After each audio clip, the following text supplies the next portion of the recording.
They didn't have gunpowder. No cannons, no explosives, no modern steel factories.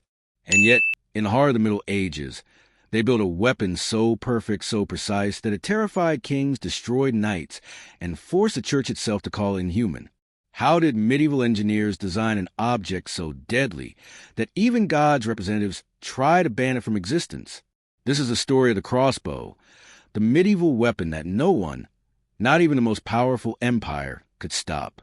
Forget shining swords and noble duels. The crossbow didn't care about honor. It didn't care about titles, wealth, or divine protection. It turned war into something cold, mechanical, a question of geometry and physics. One simple trigger, a steel bow, and a short, deadly bolt changed the entire logic of battle. Before its arrival, war was a ritual of courage. Knights spent years training to fight with elegance. Sword, shield, and lance were extensions of their noble identity. But the day the first crossbow fired in battle, everything changed. For the first time, a peasant could kill a nobleman from hundreds of meters away. A lifetime of training could be erased in a second by the pull of a trigger. The balance of power, the very foundation of feudal Europe, began to crumble. The crossbow appeared in Europe around the 11th century, though its roots go back much further. Some historians trace it to ancient China, where early versions known as chukonu were used more than 1,000 years earlier. Others believe the Greeks and Romans had already experimented with similar siege mechanisms, primitive machines that launched bolts and stones at city walls. But while those were heavy, mounted devices, medieval Europe miniaturized the idea. They made it personal. They turned the catapult into a weapon you could carry. That was revolutionary. Imagine a craftsman in a small medieval workshop. No machines, no blueprints, just fire, iron, and instinct. He hammers a piece of steel until it's hard enough to bend only with the help of gears and ropes. He builds a stock of oak wood, carves grooves for precision, and fits a trigger so sensitive that a light touch can release enough force to kill a man in full armor. What he holds isn't just a weapon. It's power. Power that once belonged only to the elite. The early versions were crude, but each generation of smiths improved them. They replaced wooden limbs with hardened steel. They added winding cranks, belt hooks, and mechanical levers that allowed a soldier to draw more tension than human arms could ever achieve. Every upgrade made it deadlier. Every improvement pushed the limits of what was possible. The result? A handheld machine capable of piercing armor that had taken years to forge. Chroniclers of the time wrote that the bolts ignored the flesh of man and the will of God. To a knight in shining armor, it was a sound of doom, not the roar of cannon fire, but something worse. A faint click, the whisper of a string, and then silence. A heartbeat later, the heaviest armor in Christendom split open like parchment. It wasn't just a wound that terrified soldiers. It was the idea of the crossbow. The psychological impact was devastating.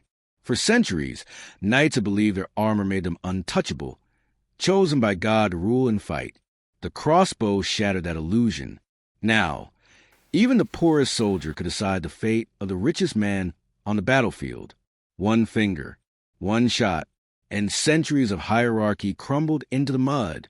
By the 12th century, crossbows spread across Europe faster than any military innovation before them. They became the signature weapon of mercenaries, city militias, and common soldiers who had never swung a sword in their lives. They didn't need to. All they needed was aim, and that terrified those in power. In 1139, Pope Innocent II called the Second Lateran Council. Among discussions of faith and sin, one topic dominated the hall: the crossbow. It was declared a weapon hateful to God and unfit for use among Christians. The church feared not just the deaths it caused, but what it represented: the end of divine order, the rise of equality through violence, a world where the weak could strike down the strong. But here's the truth history doesn't hide.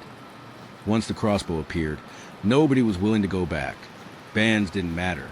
Threats didn't matter. The weapon worked, and every ruler knew it.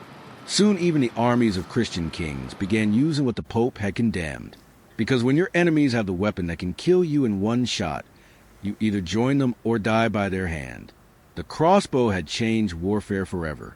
And this was only the beginning. The church's ban echoed across Europe, But on the battlefields, nobody listened. Kings, nobles, and mercenaries understood one brutal truth. If your enemy has a weapon that can kill you from 200 meters away, you either use it to or die praying. Soon, every major army in Europe had its own crossbowmen. They were no longer faceless peasants. They were professionals trained, disciplined, and feared. Cities like Genoa, Venice, and Flanders turned crossbow warfare into an art form. The Genoese crossbowmen, in particular, became legendary. They traveled from kingdom to kingdom, selling their skills to the highest bidder. Their precision was unmatched. Their loyalty, for sale. But when you faced them, you knew one thing. They didn't miss. In battle, crossbowmen fought from behind large wooden shields called pavises. They would plant them to the ground, crouch behind, reload, and rise only long enough to fire another deadly bolt. It was a rhythm of death. Click, reload, click.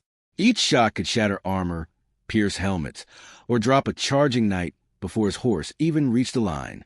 The weapon was slow to reload, sometimes 20 seconds, sometimes a full minute, but what it lacked in speed, it made up for in terror. Every soldier on the field knew. If you heard the sound of that string snapping, it might already be too late. The crossbow forced medieval armies to rethink everything. The old ways of fighting, glorious cavalry charges, banners flying, swords clashing, suddenly seemed suicidal.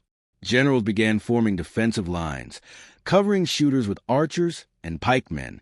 The very shape of the battlefield evolved because of one weapon that refused to be ignored. And as kingdoms adapted, so did the technology. Engineers invented new ways to amplify the weapon's strength. The windlass was born, a gear system that allowed soldiers to pull the string back with mechanical advantage. Then came the arbalest, a monster version of the crossbow with steel limbs and range beyond imagination. Some models could fire bolts weighing half a kilogram through oak doors, stone walls, even early plate armor. One shot from an arbalest could rip through two men standing in a line. The cost? Immense. The power? Unmatched. The psychological effect? Devastating. Armies equipped with hundreds of crossbows could decide wars before swords even clashed. During the Battle of Crecy in 1346, English longbowmen destroyed the Genoese crossbowmen caught in a storm, but not because the crossbow was weak. It was because their strings had gotten wet, and they hadn't brought spare ones. It was one of the rare times a crossbow lost, and it taught Europe a lesson about adaptation, not superiority. After Crecy, crossbowmen began waterproofing their strings with wax and resin, an innovation still used centuries later. In cities, crossbows became instruments of law enforcement and control. Guards carried them on watchtowers. Merchants used them to protect caravans. Even assassins favored compact versions hidden under cloaks. It wasn't just a weapon of war. It became part of daily life, a silent threat that reshaped society.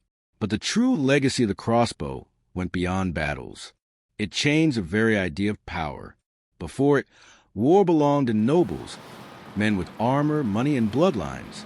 After it, war belonged to whoever had aim. The crossbow democratized death. It made courage optional and accuracy everything.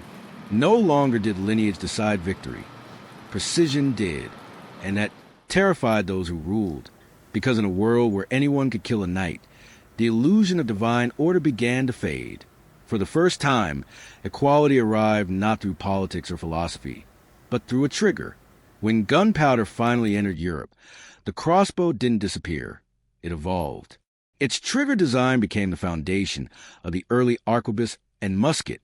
The principle remained identical: stored energy, a release mechanism, and a single devastating shot. Modern rifles still owe their DNA to this medieval invention.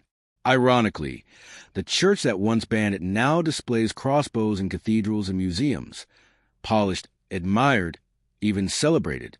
The weapon once called the tool of the devil is now recognized as a masterpiece of human ingenuity. The crossbow wasn't just an invention. It was a statement that no one is untouchable, no armor invincible, no hierarchy eternal. It was a sound of change echoing across the centuries, a faint click, a whisper, and then silence, a silence that meant the world had already changed forever. If you enjoyed discovering the weapon that nobody could stop, subscribe to the Medieval Files. Because history still hides secrets sharper than steel.